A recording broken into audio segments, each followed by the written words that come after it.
The Ballad of Micheal Thickhead by Richard Digence. There are many people who enjoy a nice tipple. It all started on the end of their mother's left nipple.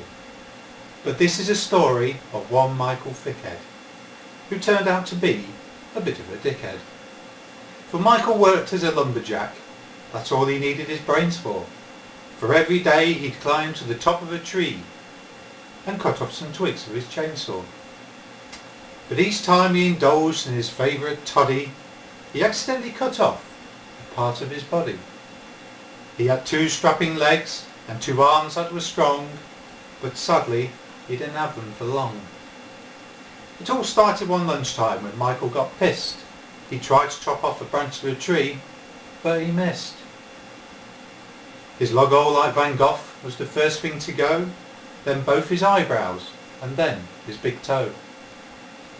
Though parts of Micheal became disconnected, the tree stood untouched, quite unaffected. As trees stood around it all started to fall, the one that housed Micheal still stood out tall. For each time the lumberjack gave a quick fidget, he accidentally lost 1 more digit. For those that use chainsaws should not drink large doses, or they'll have no fingers for picking their noses. Micheal was such a person in question. His finger lobes left to nasal congestion.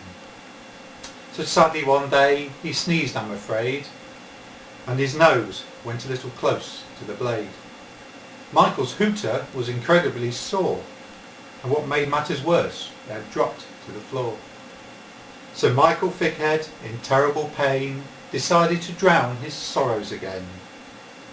He reached into his pocket to pay for the keg, but the pocket had gone, so had his leg. That afternoon he tried scratching his bum, though he had no fingers to scratch with and only 1 thumb. No matter how hard he tried, the bum couldn't be scratched due to the absence of what he detached. So Micheal's love of raising the glass became a proverbial pain in the ass. Back up the tree he did something more silly. He placed the saw much too close. Because Micheal Thickhead was as drunk as a newt, it fell to the floor and then it took root. They say such things come in various sizes. This one became huge and won various first prizes. And so to the moral, don't overdo boozing, or it may not be just your licence you're losing.